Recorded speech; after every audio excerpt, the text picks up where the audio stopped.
Kembali lagi bersama channel kita semua. Jika Anda suka, jangan lupa komen, like dan subscribe, serta bila Anda berkenan. Selamat membaca dan mendengarkan. Kaisar Bela Diri Abadi. Bab tahun 1611 sampai tahun 1615. Tagar 50 juta biksu Istana Surgawi Mancu Agung tanda pagar. Tidak mungkin, ini tidak mungkin. Melihat wajah familiar dan menjijikkan itu, Charlie melangkah mundur. Dia tidak percaya bahwa Dewi Phoenix yang dia bunuh 100 tahun yang lalu masih hidup dan tersenyum garang. Aku butuh waktu 100 tahun penuh untuk mencapai Phoenix Nirvana. Ini waktunya berterima kasih karena telah memberiku kekayaan yang luar biasa. Cecilia berhenti dan menatap Charlie sambil tersenyum. Phoenix Nirvana. Ada bunyi klik keras di tangan tua Charlie, dan darah mengalir di antara jari-jarinya. Phoenix Nirvana, metode abadi tertinggi dari klan Phoenix. Dia tidak pernah berpikir, dan tidak pernah berpikir, bahwa Cecilia akan mengambil langkah antara hidup dan mati 100 tahun yang lalu. Saat ini, prinsip, garis keturunan, asal-usul, dan kepemilikan ilahi semuanya telah berubah, dan dia jauh lebih kuat daripada sebelumnya. Teror dan kekuatannya sangat mengejutkan. Song Bei Seng mungkin bukan tandingannya di sini. Aku senang bertemu denganmu lagi. Aku sangat merindukanmu. Cecilia tersenyum dan duduk dengan nyaman di singgasana, menatap Charlie dengan sepasang mata Phoenix. Senyumannya menunjukkan sedikit keganasan dan sentuhan kesuraman, yang membuat orang merasa ketakutan dan gemetar. Charlie terhuyung, mungkin karena suasana hatinya sangat berfluktuasi sehingga energi mematikan yang tersisa di seluruh tubuhnya menjadi lebih kuat. Cecilia masih hidup, yang tidak terduga dan mengejutkannya.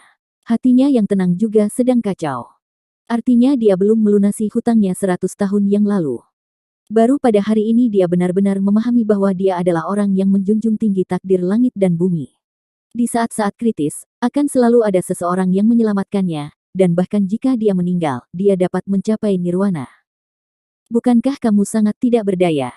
Cecilia memegang dagunya dengan satu tangan dan tersenyum main-main, menunjukkan wajah jahatnya. Charlie terdiam, ekspresinya pucat dan tidak berdarah. Dia memang tidak berdaya, lebih tidak berdaya dari sebelumnya. Pada saat ini, tidak masalah jika dia diizinkan keluar. Bagaimana dia di alam esensi manusia bisa melawan Cecilia setelah Phoenix Nirvana? Jangan khawatir, ada sesuatu yang lebih tidak berdaya bagimu. Cecilia melirik Raja Bangau Abadi di gunung yang dipaku. Jalang, kamu punya nyali untuk bertarung 1 lawan 1.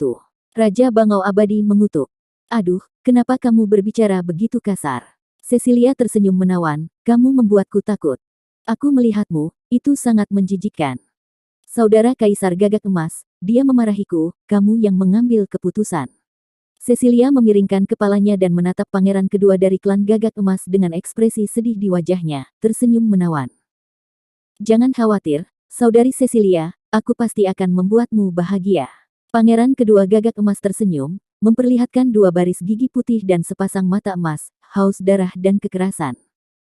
Saat dia berbicara, dia membengkokkan busurnya dan memasang anak panah, mengarahkannya ke Raja Bangau Abadi, dan menembakkan anak panah ke langit seperti seberkas cahaya. Menarik, para pangeran lain dan putra sekte besar semuanya tersenyum dan mengikutinya, menarik busur dan anak panah mereka. Adegan itu berlumuran darah, dan anak panah pembunuh ditembakkan ke arah Raja Bangau Abadi satu demi satu, seperti seberkas cahaya. Charlie, apakah kamu patah hati? Mata Cecilia berkedip-kedip, dan dia sepertinya bisa melihat Charlie berjuang mati-matian keluar dari gunung. Adegan itu membuatnya gila karena kegembiraan, kamu perlu tahu bahwa kematiannya semua karena kamu. Saudara ketujuh tua, jangan dengarkan omong kosongnya. Saudaraku, aku masih menjadi pria baik setelah 18 tahun.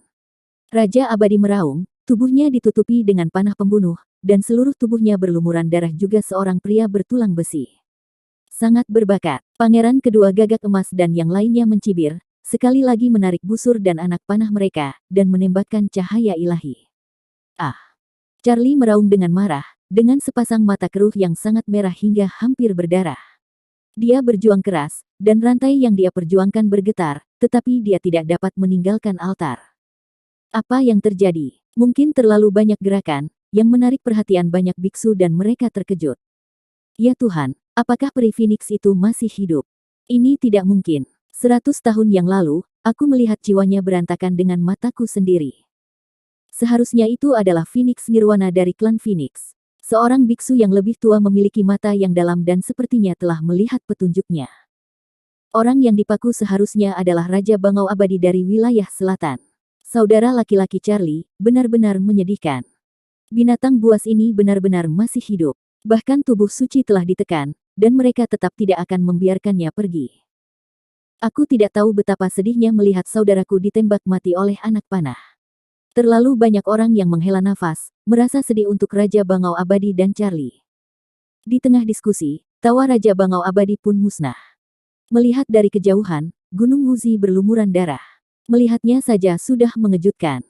Raja Bangau Abadi meninggal, dan kepalanya yang kaku akhirnya tertunduk. Sebelum dia meninggal, dia tersenyum pada Charlie. Tubuh Charlie menegang, dan dia menatap kosong ke arah Raja Bangau Abadi yang berdarah, matanya dipenuhi darah dan air mata. Di luar pegunungan, tawa dan penyimpangan yang tak terkendali merajalela. Setiap orang yang ada hubungannya dengan dia, terlepas itu biksu atau manusia, akan mati. Cecilia pergi, tapi tawa samar bergema di langit, membawa kedinginan dan keagungan tertinggi.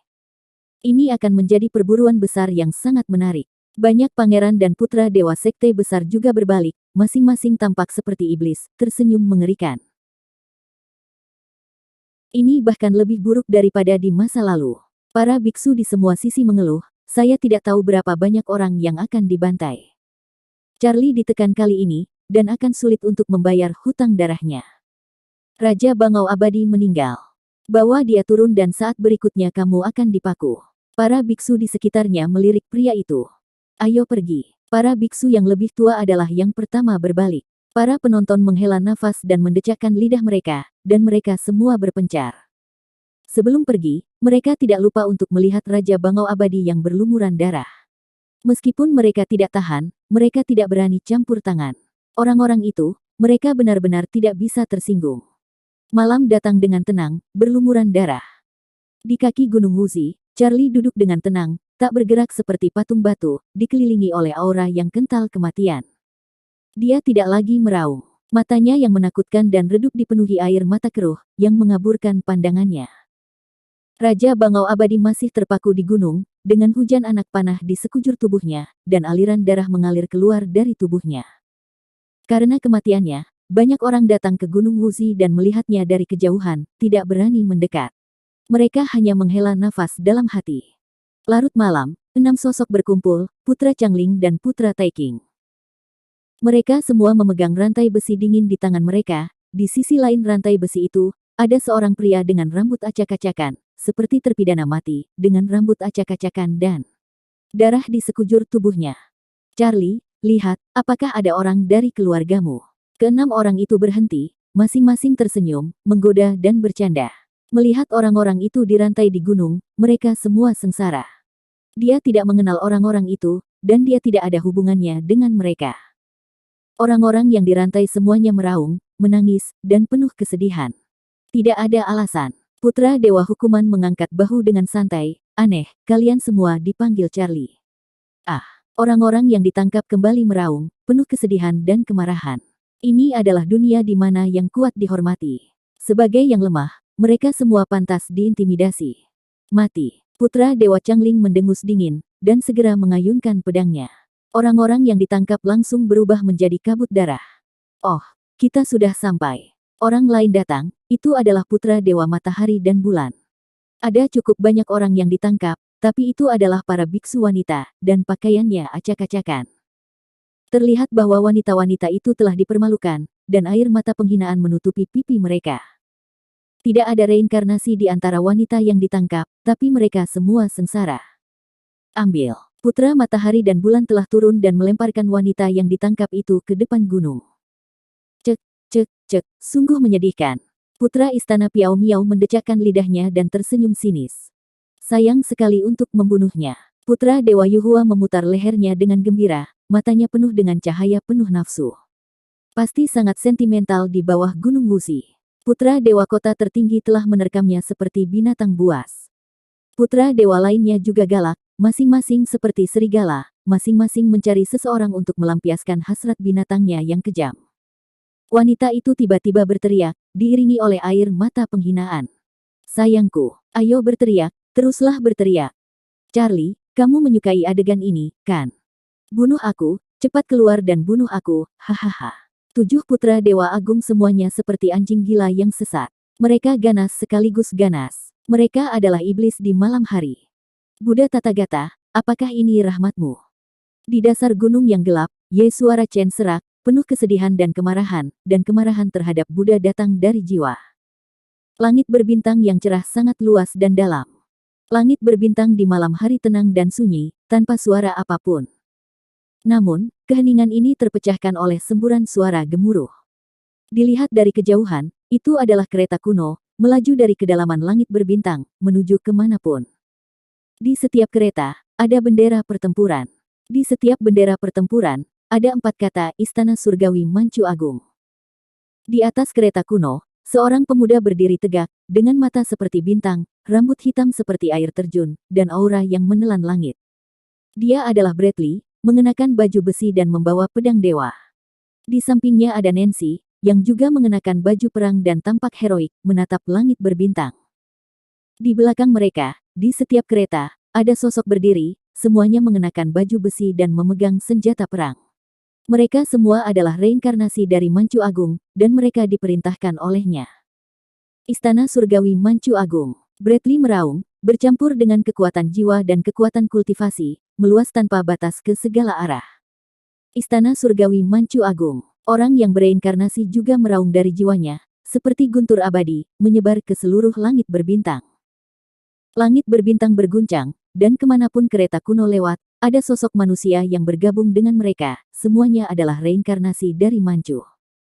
Jessica datang, seperti peri pelangi, mengenakan pakaian perang, membawa pedang peri di punggungnya, dan ada reinkarnasi yang mengikuti di belakangnya.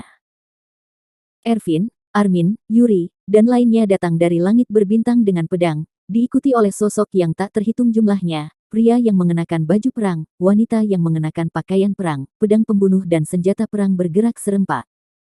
Orang-orang barbar datang, menunggangi binatang buas, membawa kapak perang, dan bergabung dengan suku-suku barbar, masing-masing ganas dan ganas.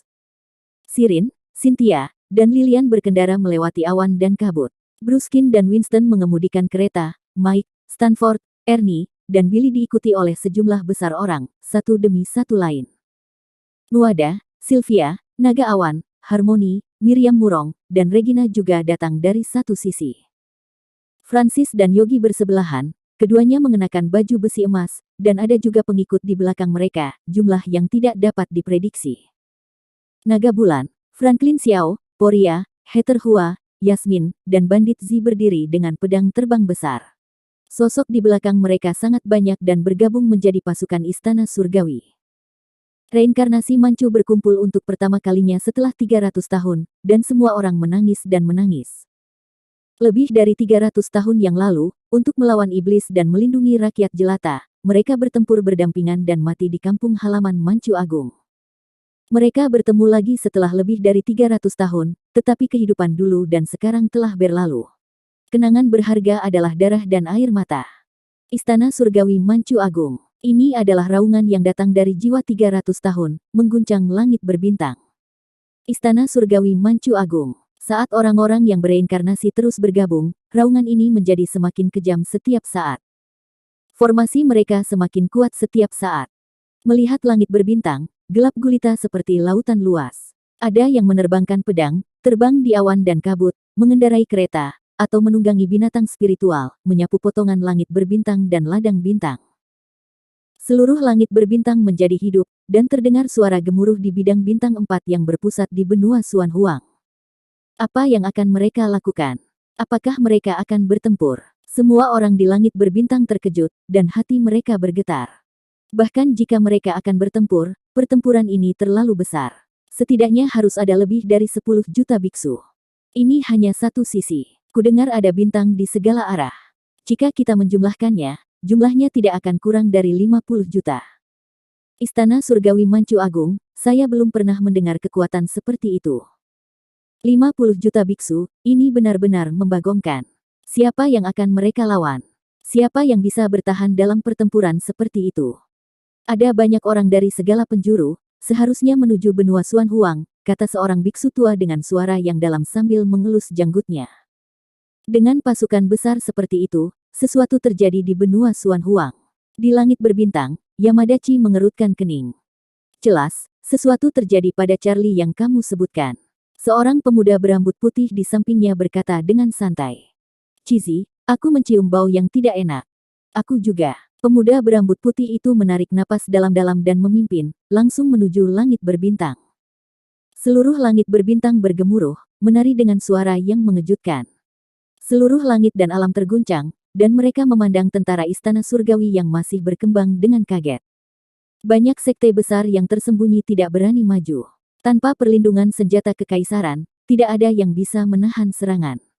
Siapa sangka ada kekuatan sebesar itu yang tersembunyi di langit berbintang ini, dan tidak kurang dari 50 juta biksu. Siapa sangka kekuatan yang mengejutkan mereka pernah terjadi, 300 tahun yang lalu, di sebuah gunung besar dan sungai, karena serangan iblis surgawi, mereka membangun tembok besar yang penuh darah. Setiap makhluk hidup di alam semesta berhutang nyawa kepada mereka, karena merekalah yang melindungi semua makhluk hidup di alam semesta. Yin Mingxing, sang jenderal berdiri di puncak gunung dan memandang langit berbintang dengan tenang, seolah-olah dia bisa melihat gelombang manusia melalui langit berkabut. Di bawah, sebuah sarkofagus berdengung, tutupnya meledak, dan sesosok tubuh agung melangkah keluar, tertutup debu. Itu adalah Raja Netherworld Yama yang bereinkarnasi. Dia juga mendengar panggilan itu. Mengenakan baju perang kuno dan membawa senjata perang kuno, dia melangkah keluar dari bintang kuno dan bergabung dengan pasukan surgawi. Jenderal itu tidak mengatakan apa-apa, seperti boneka, matanya kosong dan tanpa emosi apapun. Namun, pada saat ini, untuk pertama kalinya, Biksu Manchu mengalami gejolak yang mengganggu hatinya yang sudah mati. Dalam jangka waktu tertentu, makhluk inilah yang mengalahkan iblis dan menciptakan mitos abadi. Menghitung tahun, sudah waktunya bagi Manchu Agung untuk kembali. Jenderal itu menutup matanya dan sepertinya telah mencium nafas sekte semua surga, yang secara tak terbatas mendekati semua surga dan semua alam. Istana Surgawi Manchu Agung. Dengan suara ini, seluruh langit bergetar, seperti guntur, mengguncang langit abadi. Pasukan sangat luas, dengan leluhur yang tak terhitung jumlahnya dan keturunan yang tak terhitung jumlahnya diatur dalam formasi persegi yang tak terhitung jumlahnya, dan langit berbintang yang luas tersebar di seluruh penjuru. Setelah mengalami pertempuran berdarah dengan iblis, roh jahat dan niat membunuh mereka terukir di tulang mereka lebih dari 300 tahun yang lalu. Kali ini, tujuan mereka adalah mencari keadilan bagi Manchu Agung, dan mencari keadilan bagi Kaisar Manchu Agung. Charlie memiliki terlalu banyak beban di pundaknya di sepanjang jalan, bertarung melawan Kaisar Iblis dan membayar hutang darah untuk Manchu Agung, tapi dia memulai perjalanan sendirian, perjalanan yang penuh debu dan kesepian. Butuh waktu 100 tahun hingga berita bahwa dia terjepit di bawah Gunung Wuzi menyebar ke seluruh langit berbintang, dan kejadian tersebut menimbulkan gelombang besar. Istana Surgawi Manchu Agung sangat marah, dan setelah lebih dari 300 tahun, mereka menabuh genderang perang dan meniup terompet lagi. Saudaraku, kita di sini. Di langit berbintang timur, Bradley, Nuada, Ervin, Alex, Francis, dan Yogi semuanya berlinang air mata, tangan mereka juga berdengung. Charlie, kami di sini. Di langit berbintang barat, Harmony, Yasmin, Lilian, Nadia, Jessica, Sylvia dan yang lainnya juga menitikkan air mata punggung mereka. Mereka semua luar biasa dan mengagumkan, dan masing-masing dari mereka seperti ratu yang tak tertandingi. Tuan Suci, kami di sini. Di langit berbintang selatan, Tiago Long dan Carter Xiao berjalan berdampingan, Hannah Chu dan Yuki Nanming bergandengan tangan, dan orang-orang yang bereinkarnasi di belakang mereka melonjak seperti air pasang, dan momentum mereka terhubung, menyapu langit yang luas. Kaisar, kami di sini.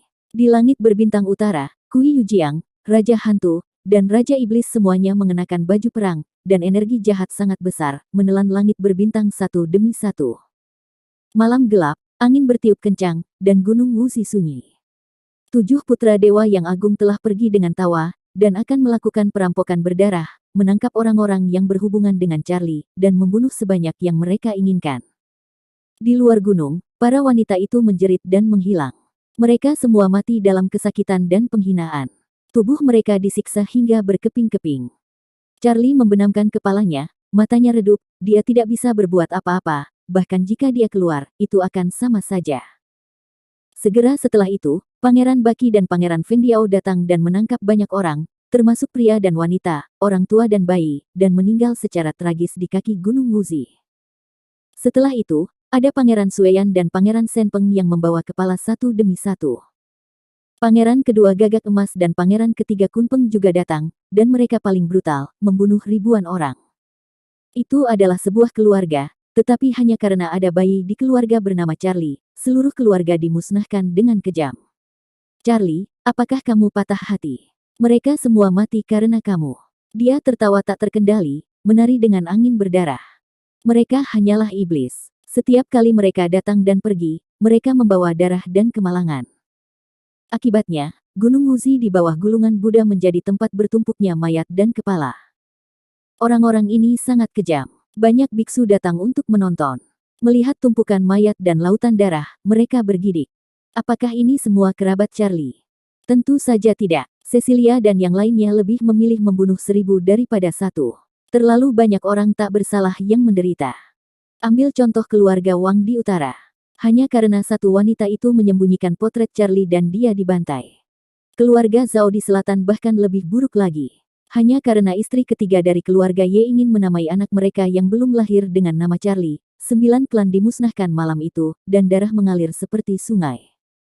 Lihat, Cecilia ada di sini, kata seseorang, menarik perhatian semua biksu di luar. Tapi ketika saya melihat satu sisi, Cecilia datang perlahan di langit yang kosong. Setelah nirwana, dia tetap anggun seperti biasanya, dengan sentuhan pesona dan keagungan, seperti ratu yang tiada taraf. Ia juga memegang rantai besi di tangannya. Rantai besi itu dibagi menjadi 2 bagian, 2 bagian menjadi 4 bagian, 4 bagian menjadi 8 bagian, dan 8 bagian menjadi 16 bagian. Dengan cara ini, ada cabang yang tak terhitung jumlahnya, dan setiap rantai dikunci dengan seseorang. Jumlahnya sangat besar, dan mereka semua telah ditangkap olehnya, dengan rambut acak-acakan. Charlie mengangkat kepalanya dan melihat orang yang ditangkap dari kejauhan. Dia mengenali keluarga itu adalah keluarga Neya. Pada tahun lalu, dia menemukan reinkarnasi Neya dan menyelesaikan krisis bagi keluarganya. Tanpa diduga, Cecilia mengetahui dan menangkap semua orang. Neya, aku minta maaf karena telah menimbulkan masalah bagi keluargamu. Suara Charlie serak, penuh rasa bersalah. Charlie, kamu menyukai hadiahku. Cecilia tersenyum dan memandang ke bawah gunung dengan penuh minat, butuh banyak usaha untuk menemukannya. Charlie tetap diam, masih sangat tidak berdaya. Seluruh keluarga Zhou berubah menjadi kabut darah, tetapi tidak ada yang memohon belas kasihan. Semua orang berkemauan keras dan tidak takut mati. Mereka tidak menyalahkan Charlie, mereka menyalahkan hukum yang kejam ini. Mereka lemah dan pantas dibunuh. Ini mungkin juga menjadi sebab dan akibat. Lebih dari 100 tahun yang lalu, jika Charlie tidak membantu, keluarga Zhou sudah dimusnahkan oleh keluarga Yang. Keluarga Zhou lahir karena Charlie, dan meninggal hari ini karena efek dari Charlie. Cecilia. Saat Charlie terdiam, tiba-tiba terdengar suara gemuruh, menyebar dengan teknik rahasia, dan suara itu mengguncang dunia. Siapa itu? Semua biksu yang hadir memandang ke kejauhan. Menggunakan teknik rahasia untuk mengirimkan suara, itu pasti berada di tempat yang sangat jauh. Jelas, dia adalah teman lama atau kerabat Charlie. Seseorang merenung, dan dapat mendengar bahwa raungan itu dipenuhi dengan kemarahan yang mengerikan, dan bahkan di kehampaan yang jauh, langit menderu dengan niat membunuh yang luar biasa. Ayo pergi Charlie, yang berada di kaki Gunung Wuzi, matanya merah darah, dan dia berteriak sambil berjuang di altar. Tidak mengherankan kalau dia seperti ini, karena itu adalah suara Raja Kera Kecil.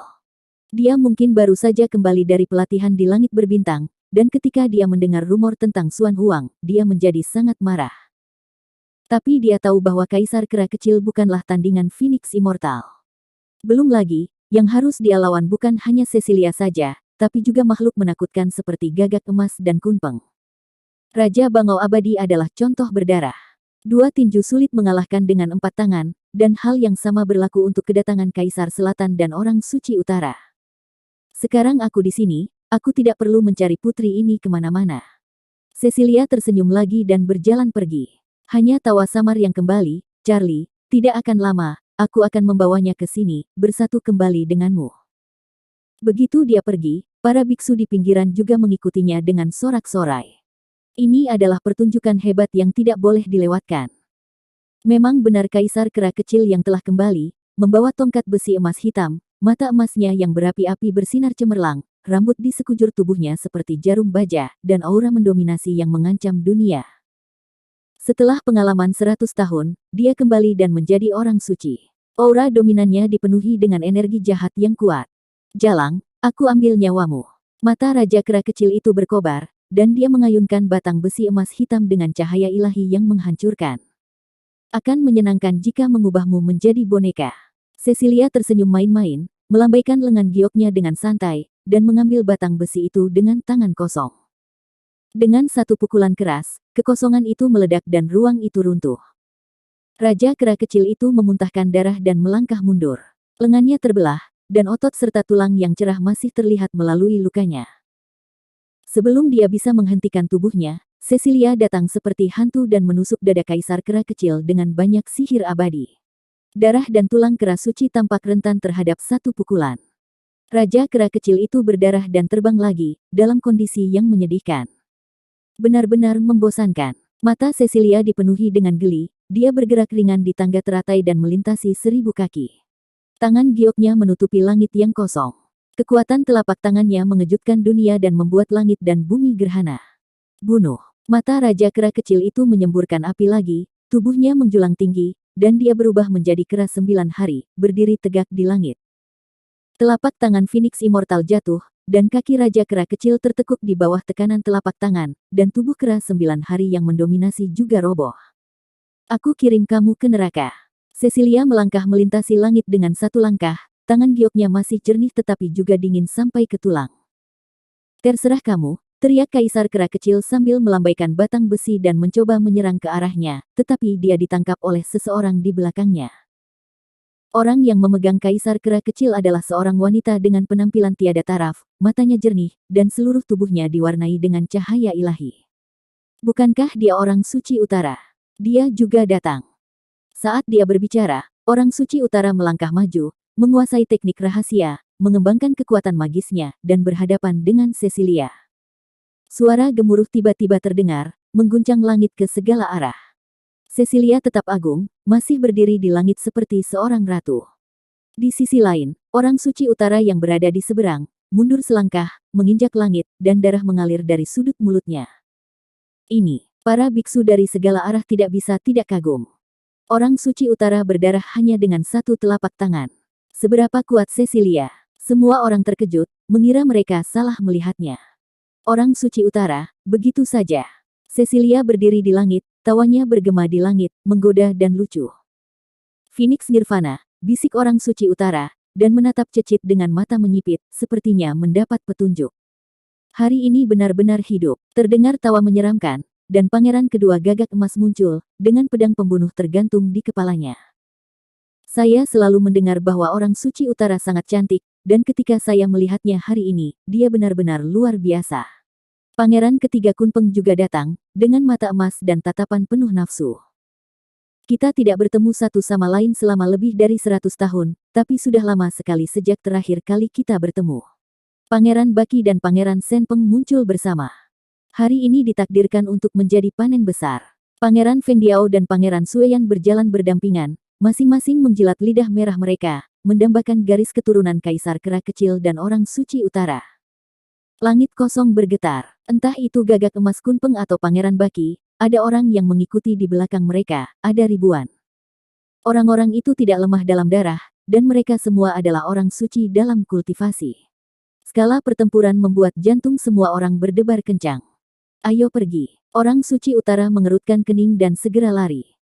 Bahkan Raja Kera kecil yang suka berperang langsung melarikan diri, mengikuti orang suci utara dari dekat, mencoba bertarung dari selatan. Pasukan lawan terlalu besar, dan semua orang adalah karakter yang kejam. Jika ini pertarungan hidup dan mati, keduanya pasti mati. Apakah kamu berniat untuk pergi? Bibir Cecilia sedikit melengkung. Begitu dia selesai berbicara, dia melihat bumi bersenandung, dan pilar cahaya melesat langsung ke langit, membentuk penghalang besar. Ekspresi orang suci utara dan kaisar kera kecil tiba-tiba berubah jelek, seolah-olah mereka tahu penghalang ini terlalu kuat. Tangkap mereka hidup-hidup. Cecilia tersenyum pelan dan memberi perintah. Segera, Kunpeng, Gagak Emas, dan yang lainnya mulai bergerak satu demi satu, baik menggunakan senjata magis, pedang pembunuh, atau cetakan telapak tangan dan bayangan kepalan tangan, dengan tujuan untuk melumpuhkan Kaisar Kera Kecil dan Orang Suci Utara dengan satu pukulan. Melihat ini, Orang Suci Utara dan Kaisar Kera Kecil sama-sama mendapat penglihatan. Di bawah serangan dari seluruh penjuru langit, penglihatan mereka dimusnahkan satu demi satu, Raja Kera Kecil memuntahkan darah, dan Orang Suci Utara tidak jauh lebih baik. Bunuh. Kerumunan melonjak seperti laut. Bekerja sama dan buka penghalang. Sebelum huru-hara dimulai, teriakan keras terdengar di luar penghalang. Sekelompok 5 orang telah muncul di luar penghalang. Mereka semua berdebu dan sepertinya mereka telah berlari jauh-jauh ke sini. Orang yang memimpin kelompok, dengan energi dan darah yang besar, tidak lain adalah Kaisar Selatan. Di belakangnya adalah Pangeran Kura-Kura Hitam, Pangeran Naga Hijau, Pangeran Macan Putih dan Putri Phoenix Api, yang juga telah kembali dari pengalaman. Siapa sangka setelah mereka berpisah hari itu, begitu banyak hal dan bencana berdarah akan terjadi, dan baru 100 tahun kemudian mereka mendengarnya dari kedalaman langit berbintang. Di belakang mereka, putra mahkota klan naga, juga datang membawa pedang naga tiran, diikuti oleh putra dewa klan penyihir yang memegang tombak perang, serta dewi klan roh, dewi klan kuno, dan putra dewa raksasa dari klan barbar, yang auranya luar biasa. Bunuh. Ruang kosong itu meledak lagi, dan ditendang lagi, dan energi pembunuh yang mengepul melonjak. Kali ini sekelompok orang lain datang, termasuk Kuiniu, Beruang Bumi, Ikan Neraka Utara, dan Pangeran Trenggiling. Buka. Semua orang bekerja sama untuk mengendalikan senjata magis yang kuat, dan meledakkan penghalang langit yang terperangkap dengan satu pukulan. Hari ini benar-benar hidup. Sudut mulut Cecilia sedikit terangkat, penampilannya mempesona, dan sudut mulutnya menari-nari dengan senyuman sinis, yang membuat semua orang yang menontonnya merasa seperti kesurupan. Bunuh. Kuiniu meraung, auranya keras dan haus darah, dia mengayunkan kapak perangnya dan berjalan lurus menuju Cecilia. Lakukan. Beruang petarung bumi dan Raja Kera Kecil juga berteriak, mata mereka merah darah, dan niat membunuh mereka mencapai langit. Salah satu saudaranya ditekan ke dasar Gunung Wuzi, dan yang lainnya dipaku ke Gunung Wuzi. Mereka semua gila. Berjuang. Kaisar Selatan dan Orang Suci Utara bergandengan tangan dan menggunakan kekuatan tempur puncak mereka. Mereka menyapu dengan satu tangan dan mengubah kerumunan menjadi kabut darah. Berjuang. Putra mahkota klan naga dan yang lainnya juga ikut bergabung tidak peduli siapa mereka. Hari ini, tidak ada yang bisa pergi. Kunpeng, Gagak Emas dan yang lainnya juga bergerak. Pertempuran segera terjadi, dan pertarungan itu akan menghancurkan langit dan menghancurkan bumi. Para biksu luar berkumpul semakin banyak, tetapi juga mundur semakin jauh. Kelompok orang-orang berbakat ini semuanya galak. Satu sisi adalah teman lama Charlie, dan sisi lain adalah musuh Charlie. Pertempuran ini seharusnya menjadi pertarungan sampai mati. Para jenius berbakat yang keluar 100 tahun yang lalu sekarang berkumpul satu demi satu, dan mereka akan melanjutkan pertarungan dari 100 tahun yang lalu. Saya khawatir Xuan Huang tidak akan damai di masa depan. Saat sedang menonton, tiba-tiba penonton mendengar suara gemuruh di langit dari segala arah, sepertinya ada ribuan pasukan dan kuda yang berlari kencang. Setelah melihat lebih dekat, dia menyadari bahwa orang-orang dari Istana Taiking, Istana Changling, Dinasti Ilahi Yuhua, Tanah Suci Hukuman Surgawi, Kota Tertinggi, Istana Piao Miao, dan Dinasti Ilahi Bulan Matahari datang seperti air pasang. Formasi mereka sangat besar sehingga sangat besar. Ada banyak Raja Kuasi Suci dan Raja Suci di antara mereka, dan mereka datang dari segala arah untuk mengepung dan membunuh. Kamu masih harus sangat rapi. Beku yang menyaksikan pertempuran itu buru-buru mundur, takut dia akan menanggung akibatnya jika dia tidak berhati-hati. Setidaknya ada 1 juta orang. Mengapa kamu begitu kejam? Jelas, kamu ingin membunuh Kaisar Selatan dan Orang Suci Utara bersama-sama. Sekarang klan super besar Xuan Huang belum melepaskan segelnya, tidak ada yang bisa memeriksa hukuman Tanah Suci Surga dan Istana Taiking. Jika mereka ingin mengepung dan membunuh mereka, tidak ada yang bisa menahan mereka. Klan Phoenix, Klan Gagak Emas, Klan Kunpeng, 8 suku Qi, suku Senpeng, dan Tanah Suci Hukuman Surgawi telah mencapai semacam aliansi, jika tidak, mereka tidak akan begitu tidak bermoral dan tidak akan takut pada perhitungan Qiu Ho. Saya telah mencium bau darah yang lebih kuat. Ayo pergi. Di tengah diskusi, Kaisar Selatan mencabik-cabik keluarga dewa, tiba-tiba berbalik, dan menyayat dengan pedang hingga berdarah di sepanjang jalan. Sialan. Semua orang juga lari. Mereka tidak takut rekan-rekan mereka berperang satu sama lain, tetapi ada senior yang berpartisipasi dalam pertempuran tersebut, dan mereka memimpin pasukan biksu, bukan 10 atau 20 ribu, tetapi jutaan. Menghadapi barisan seperti itu, terlepas dari kekuatan bertarung mereka harus menghindari tepian untuk sementara waktu.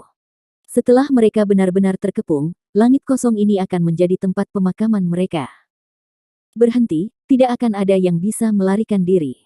Melihat Kaisar Selatan dan yang lainnya melarikan diri, Cecilia tersenyum tipis, dan kata-katanya bergema di seluruh dunia. Dia santai dan tidak mengejarnya.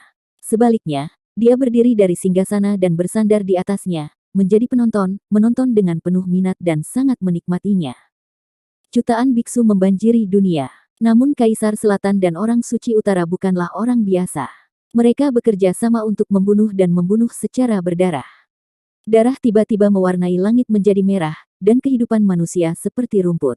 Orang-orang di segala arah mengubah ekspresi mereka dan ketakutan. Charlie tidak tertandingi dalam mendominasi, dan teman-teman lama ini bukanlah vegetarian. Mereka dikelilingi oleh jutaan biksu, tetapi mereka masih bisa berjuang untuk keluar. Sampah. Melihat Kaisar Selatan dan yang lainnya masih terus bertarung, Cecilia akhirnya tidak bisa duduk diam lagi dan berjalan turun dari langit. Dia menebas sungai abadi dengan satu pedang dan hampir memotong Kui Niu hidup-hidup. Jalang, tunggu aku, Kui Niu memarahi dengan marah, tapi tidak berbalik untuk melawan. Dia tahu situasi saat ini dengan jelas. Orang baik tidak akan menderita kerugian di hadapannya, ayo pergi. Putra mahkota klan naga mengayunkan pedang naga tirani, menebas gagak emas, dan memotong jalan keluarnya. Di kaki Gunung Wuzi, Charlie berdiri dengan tenang, menatap keluar, mendengarkan suara gemuruh di luar.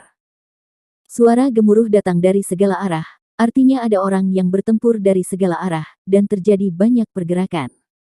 Suara ini bergema selama 9 hari 9 malam dan belum padam. Kaisar Selatan dan yang lainnya bergegas keluar, tetapi mereka terpencar-pencar. Mereka semua diburu dan melarikan diri ke berbagai penjuru Suan Huang. Itu adalah malam yang gelap lagi, dan angin berdarah menderu-deru. Suara gemuruh terus berlanjut, dan komentar datang satu demi satu sambil menghela nafas. Kaisar Selatan melarikan diri ke Gurun Barat, menderita kerugian besar dan hampir terbunuh. Pangeran Klan Naga dan yang lainnya dikejar ke Suan Huang Utara. Saya mendengar bahwa mereka dikepung. Saya tidak tahu apakah mereka bisa melarikan diri. Pangeran Kura-Kura Hitam dan yang lainnya tidak jauh lebih baik. Dan Kui Niu dan yang lainnya, hei, masing-masing teman lama Charlie juga benar-benar lebih buruk dari yang lain. Saya sangat merindukan saat tubuh suci kuno belum ditindas, ketika semua suku menginginkannya dan tidak dapat menangkapnya, dan Sakyamuni begitu dicerca hingga dia meninggal. Itu sungguh mengejutkan. Sekelompok teman, masing-masing dari mereka, bisakah dia menahan adegan itu? Terlalu banyak orang yang mengeluh. Sepertinya pertempuran besar ini harus dihadiri tubuh suci kuno, dia bisa menahannya. Di tengah diskusi, pengejaran berlanjut, seperti yang dikatakan para komentator. Di wilayah selatan, terdapat pegunungan yang bergulung-gulung. Dua sosok berlumuran darah berjalan terhuyung-huyung, yang satu memegang kapak perang dan yang lainnya memegang tongkat besi, meninggalkan bekas berdarah di setiap langkahnya. Itu adalah Kui Niu dan Raja Kera Kecil. Mereka dipisahkan dari semua orang dan melarikan diri ke utara. Saya telah hidup selama lebih dari 300 tahun, dan saya tidak pernah merasa begitu sedih, Kui Niu mengutuk. Saat klan kita kembali, kita akan melikuidasi mereka satu persatu. Raja Kera Kecil itu mencibir dengan dingin, mata emasnya dipenuhi cahaya dingin, dan seluruh tubuhnya berlumuran darah dan tulang, yang telah merusak akarnya. Tangkap mereka di sana. Teriakan keras terdengar dari belakang mereka berdua, mengguncang langit. Sebelum dia bisa menyelesaikan kata-katanya, dia melihat banyak sekali orang yang mendekat. Mereka adalah orang-orang kuat dari Istana Taiking, dipimpin oleh putra Dewa Taiking, dengan wajah garang dan lidah merah. Hantu itu masih tersisa. Kui Niu dan Raja Kera Kecil mengutuk secara diam-diam.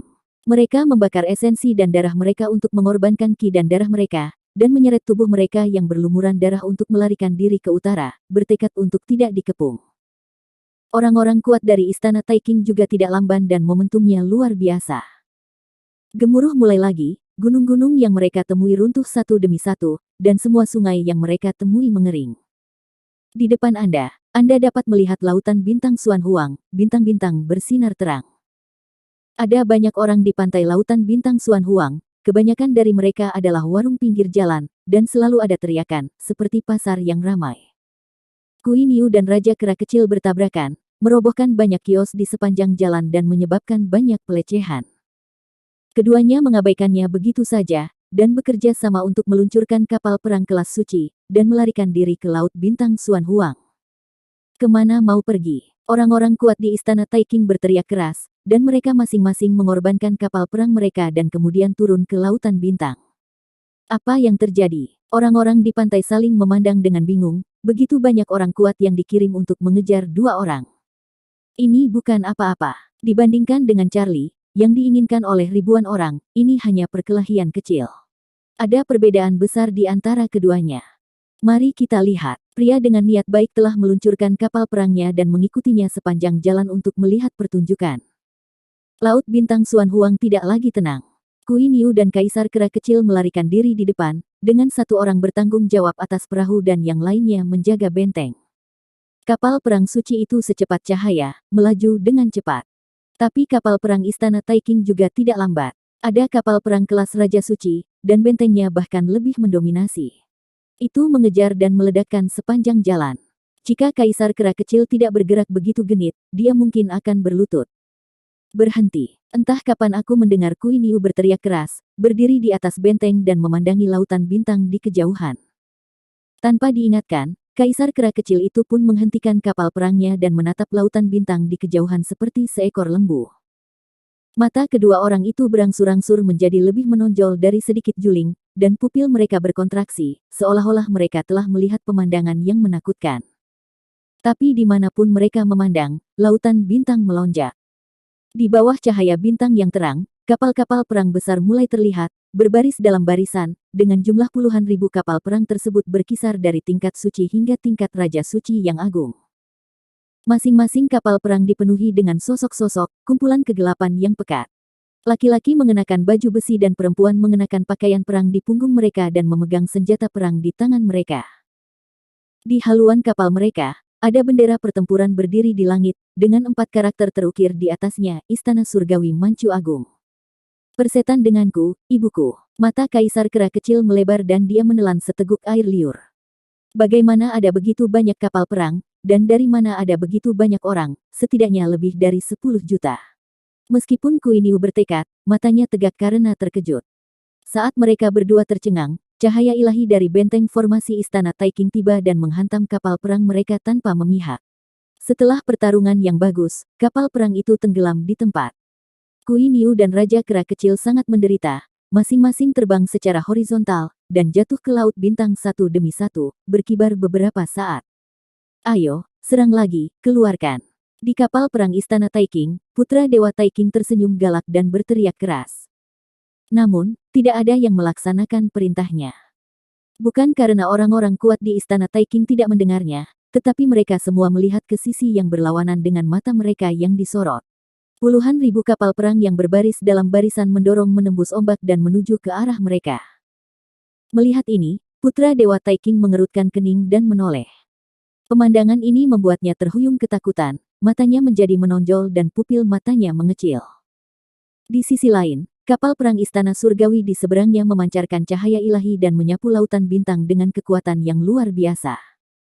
Segera, sebuah kapal perang di Istana Taiking ditenggelamkan, dan sosok-sosok di dalamnya jatuh ke lautan bintang satu demi satu.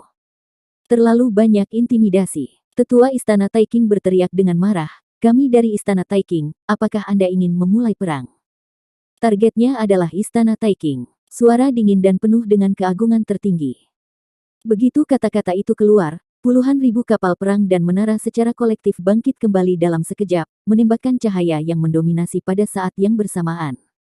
Mundur, cepat mundur. Tetua Istana Taiking langsung ketakutan dan segera memberi perintah untuk mundur. Dia ingin menakut-nakuti pihak lain, tapi siapa sangka pihak lain lebih kuat dari yang dibayangkan. Lebih dari selusin kapal perang semuanya membalikkan haluan, batu origin bertumpuk satu sama lain, dan semua orang melarikan diri dengan putus asa. Mereka tidak tahu kenapa, tapi mereka tidak ingin terbunuh dalam keadaan linglung. Jika mereka tidak terlalu jauh, mereka pasti sudah musnah sejak lama. Hei, orang-orang yang datang untuk menonton pertunjukan mengejarnya, tapi kembali terkejut saat melihat kapal perang Istana Taikang melarikan diri. Tetapi ketika mereka melihat kapal perang Istana Taikang, semua orang menunjukkan rasa tidak percaya dan mata mereka dipenuhi dengan keterkejutan. Di belakang mereka, Kui Niu dan Raja Kera Kecil, yang masih bermain air, telah diangkat dan meludahkan air di geladak. Orang-orang di perahu datang satu demi satu, mengelilingi mereka berdua, dan mereka mengira akan mengalahkan mereka. Pemimpinnya adalah Carter Xiao, putra Raja Perang, yang memancing Kui Niu dan Raja Kera Kecil. Dialah yang memerintahkan penyerangan terhadap kapal perang Istana Taikang dan menyelamatkan Kui Niu dan Raja Kera Kecil. Kui Niu adalah orang pertama yang sadar kembali dan dikelilingi oleh begitu banyak orang hingga dia hampir kencing karena ketakutan. Setelah menyapu lingkaran, matanya tertuju pada Carter. Tubuh petarung guntur, 8 tua, juga merupakan salah satu saudara mereka masih ada di masa lalu. Dia secara sadar memutuskan untuk menjadi anak ke-8. Ini aku, di mana Charlie? Xiao Chen langsung bertanya. Masih terpenjara di bawah Gunung Wuxi. Berbicara tentang Charlie, baik Kui Niu dan Raja Kera Kecil menunjukkan kebencian, tidak lama setelah kami kembali, kami dikepung dan dibunuh. Kami tidak punya pilihan selain melarikan diri ke Lautan Bintang. Xuan Huang, dan hampir terbunuh. Seluruh pasukan mematuhi perintah dan mempercepat gerak maju. Tiago Long mendesis, tiba-tiba menghunus pedang pembunuhnya dan menunjuk ke benua Xuan Huang, kata-katanya nyaring dan terdengar seperti guntur abadi. Begitu dia selesai berbicara, puluhan ribu kapal perang berdengung dan gemetar. Setiap kapal perang diisi dengan segunung batu origin, yang digunakan untuk meningkatkan kecepatan kapal perang berapapun biayanya. Kapal perang Istana Surgawi begitu megah sehingga berbaris berjajar, mendorong gelombang ribuan kaki, dan masing-masing seperti cahaya ilahi. Kui Niu berdiri, melihat sekilas, lalu menatap Carter Xiao, saudara ke-8 tua, dari mana kamu menemukan begitu banyak orang? Mereka semua bawahan Charlie. Carter Xiao berkata dengan ringan, aura pembunuhnya yang dingin tak terbendung. Mereka semua bawahan saudara tua ke-7. Kaisar Kera Kecil dan Kui Niu terkejut. Setelah 3 atau 2 detik, mereka memandang Carter Xiao dengan ragu-ragu, siapakah sebenarnya saudara tua ke-7? Kaisar Manchu Agung. Tuan Suci Istana Surgawi Manchu Agung. Kata Xiao Chen. Kaisar. Istana Surgawi Manchu Agung. Kui Niu dan Kaisar Kera Kecil menggaruk kepala, yakin mereka belum pernah mendengar kekuatan seperti itu. Mereka terkejut di dalam hati, tidak mengetahui bahwa Charlie masih memimpin pasukan yang begitu mengejutkan. Jika lebih dari 10 juta biksu berperang, siapa yang berani melawan mereka tanpa kekuatan senjata kekaisaran? Tiba-tiba, kedua pria itu menjadi percaya diri. Mereka berdua berdiri di haluan perahu dan berteriak dengan putus asa, bunuh, bunuh kembali. Semua orang di Istana Surga berlinang air mata. Aura pembunuh dan aura jahat mereka menari bersama, dan mereka tidak bisa lagi menekan niat membunuh mereka. Suara gemuruh terus berlanjut, dan kapal perang Istana Surgawi, yang berlari kencang seperti terbang, maju dengan kecepatan tinggi, mengejar kapal perang Istana Taikang sepanjang jalan. Lautan Bintang di wilayah selatan sangat ramai, begitu pula 3 wilayah lainnya. Baik itu Lautan Bintang Gurun Timur, Lautan Bintang Utara, atau Lautan Bintang Gurun Barat, ada puluhan ribu kapal perang yang berbaris. Kapal perang memasang panji Istana Surga, dan ada lebih dari 10 juta biksu di setiap sisi, masing-masing mengenakan baju perang. Xuan Huang terguncang, dan gelombang orang berkumpul di pantai Bintang Xuan Huang, melihat kapal perang yang mendekat dengan cepat karena terkejut. Istana Surgawi Manchu Agung, bagaimana kekuatan seperti itu bisa datang dari sini? Hutan belantara timur, gurun barat, wilayah selatan, dan wilayah timur semuanya memiliki barisan yang sama.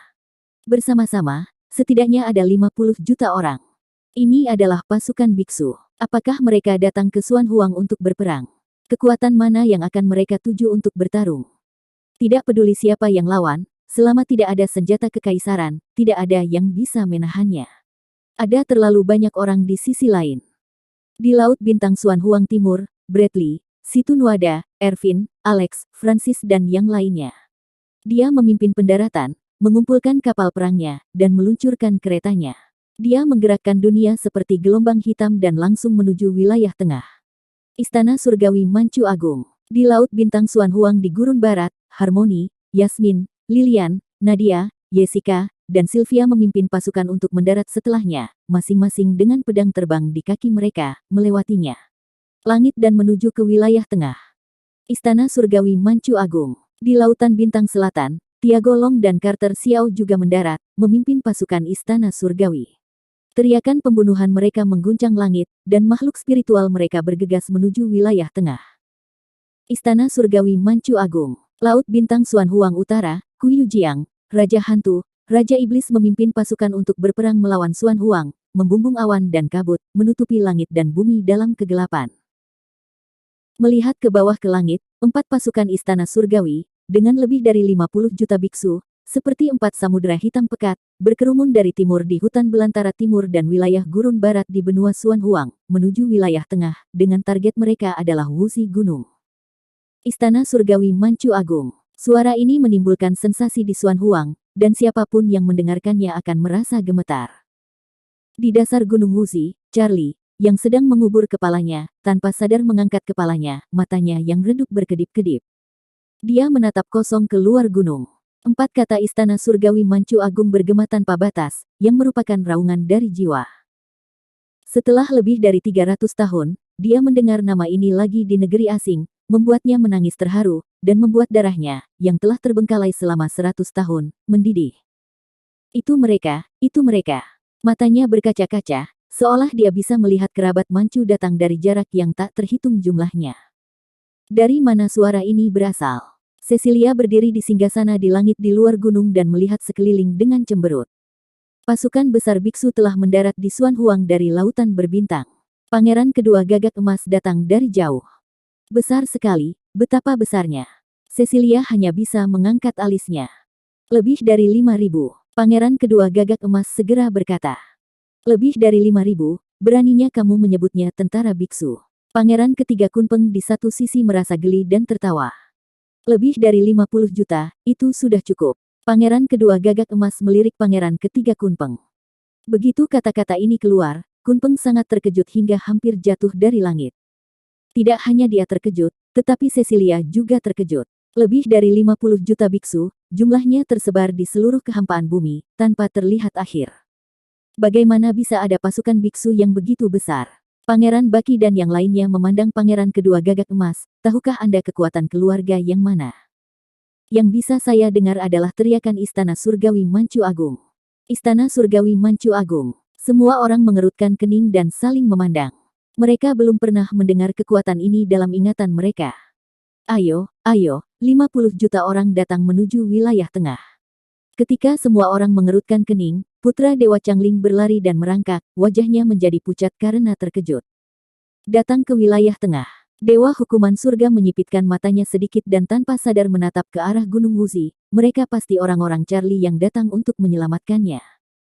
Dia akan sangat bangga dengan 50 juta biksu, kamu menganggapnya terlalu tinggi dia. Gagak Emas mencibir. Tetapi jika itu benar, kita tidak bisa mengesampingkan kemungkinan ini sekarang. Kata-kata putra Dewa Piao Miao membuat hati semua orang yang hadir bergetar. Jika ini masalahnya, maka identitas Charlie pasti sangat menakutkan sehingga dia telah menarik lebih dari 50 juta biksu untuk menyelamatkannya. Ya atau tidak, kita akan mengetahuinya nanti. Cecilia mendengus dingin, mundur, dan menghilang ke dalam kehampaan berkabut. Meski pipinya tertutup embun beku, ia tidak bisa menyembunyikan pucat wajahnya.